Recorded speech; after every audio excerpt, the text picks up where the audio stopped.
안녕하세요. 저는 올해 40대가 된 여자입니다.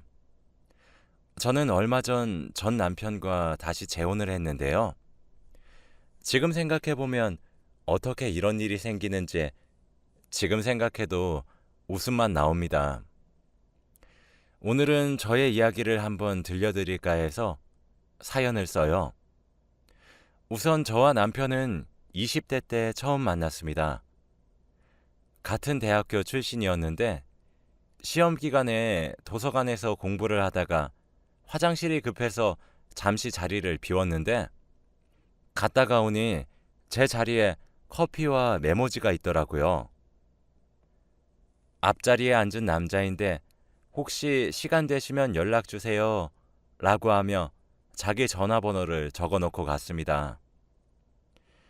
제 앞자리에 앉아있던 남학생은 잘생겼던 걸로 기억해서 그날 제가 먼저 연락을 했고 저희는 풋풋한 감정으로 서로 만나고 있었죠. 그때 남편은 저보다 2살 많은 오빠였는데 의대를 다니고 있었습니다. 저는 평범한 과였지만 남자친구는 의대를 다니고 있어서 왠지 모르게 어깨도 솟고 자랑스럽더라고요. 아무튼 그렇게 저희는 오랜 세월 연애를 하다가 결혼 계획까지 세웠습니다. 오빠는 너무 다정했고 얼굴도 잘생긴 아주 완벽한 사람이었어요. 거기에다가 공부도 잘하는 의대생이니까 제가 놓칠 이유가 없었죠. 술도 안 먹고 담배도 안 피고 여자 문제도 없는 아주 깔끔한 남자였습니다. 과연 이런 남자를 저 같은 여자에게 줄지는 모르겠지만 우선 남자친구 부모님을 뵈러 갔어요. 그런데 다들 인상도 좋으시고 저를 벌써 며느리 며느리 하면서 좋게 봐주시더라고요. 그때 저는 한창 회사를 막 다니고 있었을 때였고 남편도 병원을 다니면서 인턴을 하고 있을 때라 서로 바빴지만 다들 저희를 좋게 봐주시고 미래를 함께할 사람이 옆에 있으니 힘든 것도 잘 몰랐어요. 그렇게 저희는 서로 안정적인 상태가 되었을 때 결혼식을 올렸습니다. 저와 남편 집 둘 다 풍요로운 집안이 아니라서 형식적으로 할 것만 하고 신혼여행도 제주도로 가면서 아주 소박한 결혼식을 올렸죠. 저와 남편은 후회도 없었고 앞으로 여행 갈 날도 많으니 하나씩 하자고 했습니다. 그렇게 남편은 정식적인 의사가 되었고 저도 회사에서 승진을 하는 평범한 회사원이 되었어요. 이제 드디어 남들과 비슷한 부부가 되나 싶었는데 그렇게 되지 않았습니다.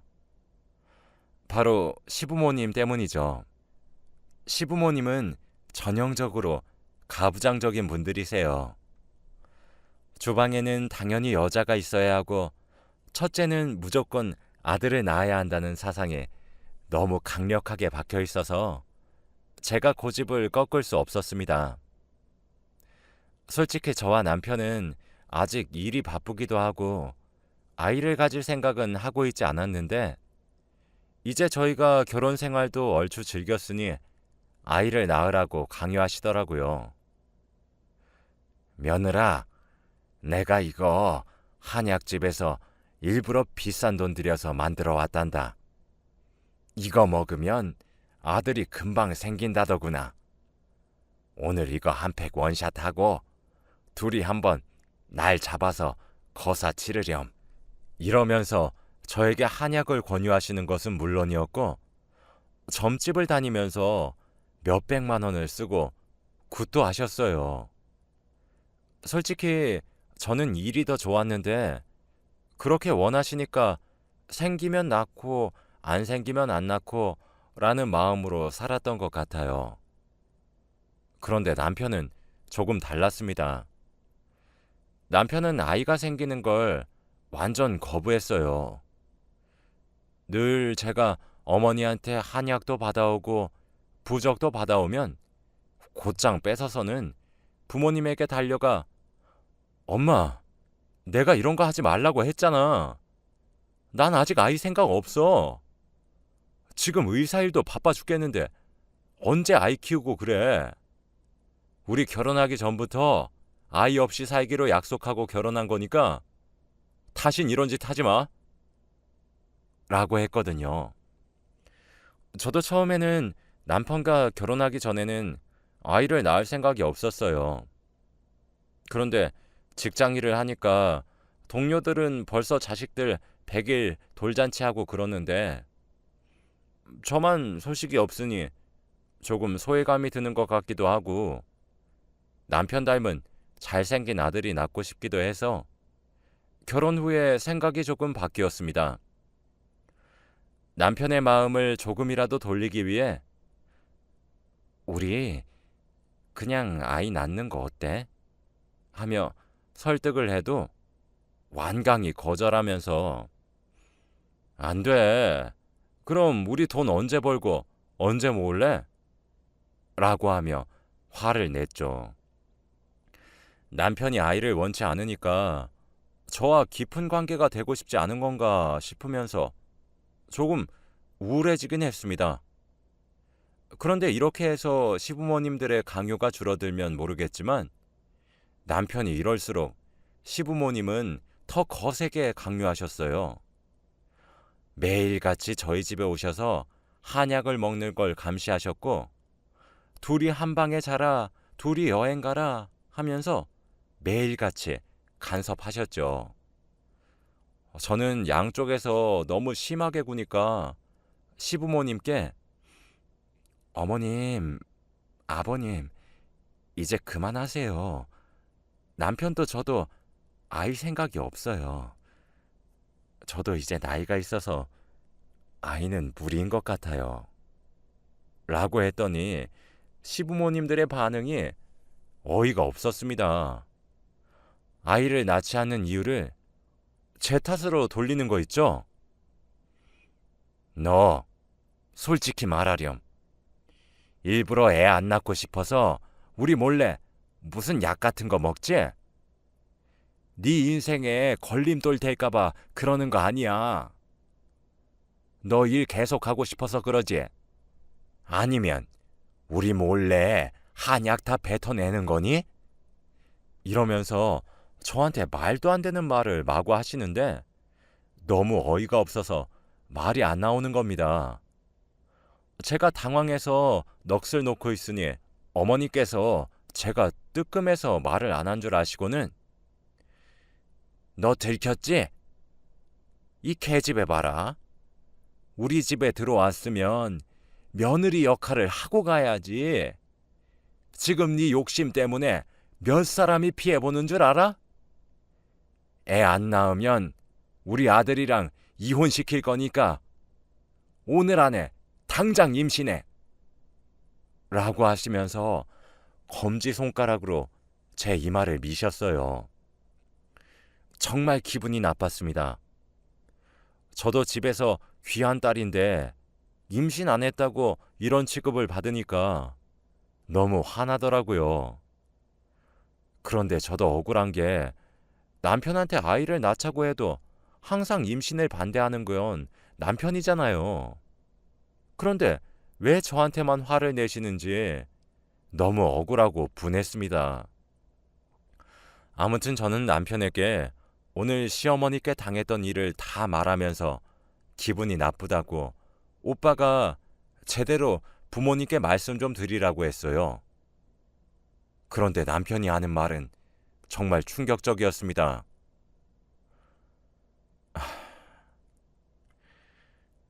나도 말 안 하려고 했는데 내가 아이 안 낳으려는 이유가 뭔지 알아? 왜? 그냥 의사 일이 힘들어질까봐 그런 거 아니야? 아니야. 사실 나 아이 못 가지는 몸이야. 남편이 하는 말은 정말 충격적이었습니다. 제가 결혼한 남자가 아이를 못 가지는 몸이라니요. 저는 너무 놀라서 입이 떡 벌어진 채로 남편을 쳐다보기만 했고, 남편은 제가 이렇게까지 당황할 줄 몰랐는지 남편도 놀랐더라고요. 그러면서 너 몰랐어? 난 대충 감 잡은 줄 알았지. 라고 했습니다. 내가 어떻게 알아? 오빠가 말해준 적 있어? 아니, 우리 아이 가지는 거 미루려는 노력 한 번도 안 했는데, 한 번도 임신한 적 없잖아. 난 당연히 아는 줄 알고 왜 나한테 말 안 했어? 그냥 원래 결혼 전부터 말하려고 했는데 어차피 네가 임신 생각 없다고 했고 나도 어차피 그런 몸이니까 서로 좋다는 생각에 그냥 말 안 했지. 네가 원하던 거 아니었어? 오빠, 아무리 그래도 이건 거짓말이지. 그럼 나 이때까지 시부모님한테 괴롭힘 당한 거 그건 어떻게 책임질 건데? 지금 당장 어머니 아버지께 말씀드려. 그건 좀... 남편은 부모님께서 화를 내실 게 무섭다면서 말을 못하겠다고 했고, 저는 그런 남편을 보고 정이 뚝 떨어졌습니다. 그러면서 저에게 하는 말이 조금만 기다려줘. 나도 마음의 준비를 하고 말씀드릴게. 라고 하더군요. 저는 남편이 금방 부모님께 말씀드리고 시부모님도 저한테 사과하실 줄 알았어요. 그런데 생각 외로 몇 달이 지나도 시부모님의 괴롭힘은 멈추지 않으셨고 저에게 아주 대놓고 폭언을 하시더라고요. 저보고 아이를 낳지 못할 거면 이혼하라고 하셨고 자기네들 아들이 저한테 너무 아깝다고 하는 겁니다. 이럴 때마다 남편에게 내가 언제까지 이런 대우 받으면서 살아야 하냐고 화도 내보고 당장 당신한테 문제가 있는 거라고 밝히라고 하면 남편은 늘 나중에 곧 이러면서 시답지 않은 말들만 했고 저는 더 이상 참을 수 없었습니다. 그래서 저에게 폭언을 하시는 시부모님 앞에서 오빠가 원인이에요 라고 외쳐버렸죠. 제가 이렇게 외치고 시부모님은 당황하실 줄 알았어요. 그런데 오히려 더 화를 내시면서 뭐? 네가 지금 임신 안 되는 거 가지고 우리 아들을 이용해? 너 진짜 못돼 먹은 애구나. 당장 이혼해! 라고 하는 겁니다. 저는 그때 결심했어요. 이 집안은 저랑 안 맞다는 사실을요. 그래서 바로 그날 남편과 이혼을 결심하고 짐을 싸고 집을 나왔습니다. 병원에 있던 남편은 저에게 수많은 문자와 전화를 했지만 다 무시했고 친정집으로 갔어요. 남편은 제발 한 번만 다시 고민해달라고 지금 당장 이야기할 테니까 제발 한 번만 믿어달라고 했지만 저는 그때도 남편이 이상한 핑계를 대면서 미룰 걸 알았기에 답하지 않았습니다. 그리고 남편은 결국 이혼을 해주었고 각자의 삶을 살게 되었죠. 다들 주위 사람들이 의사 남편에다가 잘생기기까지 한 남편과 왜 이혼했냐고 묻는데 차마 제 입으로 남편의 유책 사유 때문이라고 말을 못하겠더라고요. 그렇게 말할수록 저만 더 부끄러워지고 창피했습니다. 그래서 그냥 성격 차이라고 하면 더 이상 물어보지 않더라고요. 저는 남편과 이혼 후 단 한 번도 연락하지 않았고 남편이 일하는 병원 근처도 가지 않았습니다. 남편이 일하는 병원은 저희 친정집과 가까웠는데 일부러 아프면 더 멀리 있는 병원으로 갔고 저희 엄마 아빠도 그 병원을 가지 않았죠. 그렇게 한 몇 달이 흘렀어요. 전 그동안 친구들도 만나고 남자들도 만나면서 평범한 날들을 보내고 있었습니다. 그렇게 살다 보니까 왜 진작에 이혼을 하지 않았나 하는 생각이 들면서 과거가 너무 후회되는 거 있죠? 그때 시부모님한테 하대받은 거 생각하면 아직도 화가 납니다. 아무튼 그렇게 반년 이상을 오로지 저를 위해 살았던 것 같아요. 그런데 어느 날이었습니다. 제가 일을 마치고 집에 오는 길에 저희 집 앞에 낯익은 한 사람이 서 있더라고요. 저는 한눈에 보고 알았습니다. 바로 저희 예전 시어머니였어요. 저희 집이 주택이라서 돌아갈 방법이 없었기에 마주칠 수밖에 없었죠. 제가 먼저 다가가서 오랜만이네요. 무슨 일이세요? 라고 했어요. 그런데 전 시어머니는 저에게 다가와서 며느라, 제발 다시 우리 아들과 합쳐주면 안 되겠니? 라고 하는 게 아니겠나요? 저에게 모진 말을 내뱉고 임신 못한다고 욕하던 게 엊그제 같은데 갑자기 불쌍한 표정을 지으면서 그렇게 말하니까 정내미가 뚝 떨어졌습니다. 우리 아들 너랑 이혼하고 많이 이상해졌어. 우리와 말도 안 하고 집도 나가서 안 들어와. 다른 여자 만나라고 했지만 너 아니면 안 되겠대. 그리고 그때 말한 우리 아들 그, 그 사정 말이다. 아들이 말해주더라고. 그런 이유인데도 사랑해주는 사람 너밖에 없었다면서. 난 믿기지가 않아서 검사해봤더니 정말 네 말이 맞더라. 내가 미안하다. 그러니 제발 딱 한 번만 다시 생각해주면 안 되겠니? 어머니, 그때 제가 말씀드렸을 때 뭐라고 하셨는지 기억하세요? 저한테 못돼 먹은 애라고 하셨어요. 전 아직도 그때 일이 생생하게 기억이 나요. 저는 어머니를 보니까 더 예전처럼 돌아가고 싶지 않네요. 아직도 어머니가 검지손가락으로 제 이마 치셨던 게 생각나요. 재결합 생각 없으니 제발 돌아가세요. 전 시어머니는 끝까지 자기 가족 살려달라고 아들 없이 못 산다고 하시면서 저에게 애걸복걸 하셨지만 저는 끝까지 뜻을 굽히지 않았습니다. 저는 과거의 제가 너무 불쌍하고 지금 생활에 너무 만족하면서 살고 있거든요. 그런데 저는 그날 이후로 일상생활이 조금 불가능해졌어요.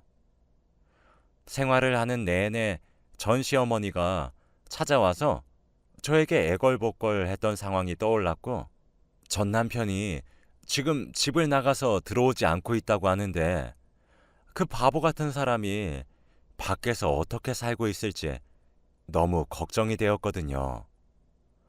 어디서 집을 구해도 부동산 사기만 당할 것 같은 전 남편이 조금씩 걱정이 되었고 전 시부모님들도 하루 종일 남편을 걱정하고 있을 생각을 하니까 조금 마음이 여려졌습니다. 그렇게 생각하면 안 되는데 계속 전 남편이 머릿속에서 맴돌았고 어찌할 바를 모르겠더군요. 솔직히 전 남편에게 연락이라도 해볼까 싶었지만 그건 너무 선을 넘는 것 같아서 참기로 했어요. 그렇게 한 며칠간을 그 생각에 사로잡히다 보니 제가 실수로 운전 실수를 하고 말았습니다. 브레이크를 밟아야 하는데 실수로 엑셀을 밟아서 교통사고가 났는데 아주 크게 났죠. 멀리서 과속을 하며 오는 화물 트럭과 부딪혔는데 제 차는 완전 뒤집어졌고 구출이 되자마자 차는 폭발했습니다. 조금이라도 늦게 구출을 했으면 저는 아마 차에서 생을 마감했을 거라고 하더군요. 아무튼 저는 아무것도 기억이 나지 않는데 일어나니까 병실이었어요. 온몸이 죽을 듯이 아파오는데 특히 허리가 미친 듯이 쑤시더라고요. 제 병실엔 부모님이 계셨는데 제가 일어난 것을 보고 드디어 일어났어! 라고 하시는 겁니다. 알고 보니 제가 5일 만에 일어났다고 해요. 저는 엄마 아빠에게 어떻게 된 거냐고 물어보고 싶었지만 입은 움직이지 않았고 결국 아무것도 물어볼 수 없었죠. 그렇게 한 2주 정도 치료를 받으니까 일반인처럼 말을 할 수 있게 되었답니다. 그런데 제가 들은 내용은 정말 충격적이었어요. 제가 사고가 났을 때 허리 척추가 정말 심하게 망가졌는데 잘못 수술하다가 신경을 건드릴 위험이 너무 커서 아무도 수술을 하려고 하지 않았대요. 신경 잘못 건드려서 하반신 마비라도 오면 자기네들 의사 인생 망한다면서 저의 수술을 거부했죠. 저희 부모님은 제발 해달라고 부탁드려도 의사 선생님께서는 거절했다고 합니다. 당장이라도 수술실에 들어가야 했던 저는 수술하겠다고 나서는 의사가 없어서 위험할 뻔했는데 그때 제 전 남편이 나타나서 수술을 하겠다고 했대요. 다들 말리면서 이 수술 잘못되면 너 의사 인생 끝이야 라고 했지만 괜찮아요. 잘못되면 제가 책임질게요 라고 하면서 수술을 해주었다고 합니다. 저는 며칠 동안 병실에 누워 있었지만 한 번도 제 병실에 와주지 않았던 남편이 저를 수술해 주었다고 생각하니까 너무 감동이더라고요. 늘 다른 의사 선생님께서 오셔서 저를 진료해 주시곤 했는데 말입니다. 솔직히 한 번도 찾아오지 않는 남편한텐 서운하긴 했지만 한편으로는 조금 미안했습니다. 간호사분들은 제 병실에 수액을 갈러 오시거나 혈압을 확인하러 가끔씩 오셔서 혹시 환자분 김성민 교수님이랑 무슨 사이예요? 정말 환자분 관리 아주 철저히 하고 계세요. 매일같이 저희 층에 오셔서 박미소 환자분 잘 부탁드린다고 말씀하고 가십니다. 라고 하더라고요. 저는 걸을 수 있는 몸이 되자마자 전 남편의 방으로 향했고 거기서 둘은 이야기를 나누었어요. 저는 우선 수술을 해주어서 고맙다고 말을 했고 전 남편은 과거의 일을 사과했죠. 내가 너무 철이 없었어. 단순히 부모님께 혼날 걱정만 한다고 옆에 있는 너를 진작에 생각하지 못했다. 네가 없으니까 진정으로 중요하게 여겨야 할 게 뭔지 깨달았어. 라고 하며 진심을 담아 사과를 하더라고요. 그렇게 저와 남편은 다시 사랑을 싹트였습니다. 솔직히 말해서 저도 남편을 많이 좋아하고 있었나 봐요. 그렇게 저는 퇴원을 했고 남편과 저의 신혼집으로 다시 돌아와서 회복을 하고 있습니다. 남편은 그동안 미안했다면서 꽃길만 걷게 해준다고 매일같이 그러고 있고 저는 아직 몸이 회복이 안 돼서 매일 집에 누워있죠. 집에 돌아와서 쉬니까 조금은 마음이 편하네요. 당연히 시부모님도 아이 강요는 없으십니다. 그동안 미안했다며 평생 반성하고 살겠다고 하셨고, 남편의 사정을 알고도 품어준 저보고 감사하다고 하세요. 드디어 서로 간의 오해가 풀려서 얼마나 다행인지 모릅니다. 지금은 남편과 아주 알콩달콩 살고 있어요. 남편은 요즘 수술 때문에 바쁘지만 집에 돌아오면 제 병간호도 해주느라 바빠요. 남편이 제 허리 수술을 잘해줘서 큰 후유증 없이 살고 있습니다. 지금 생각해보면 그때 남편과 이혼을 한번 하길 잘한 것 같아요. 제가 없어지니 저에 대한 소중함도 배우고 그런 것 같네요. 여러분들도 시댁살이로 힘드시다면 가차없이 이혼하세요. 그러면 여러분의 소중함을 시댁에서 느끼실 겁니다. 제 이야기는 여기까지예요. 들어주셔서 감사합니다.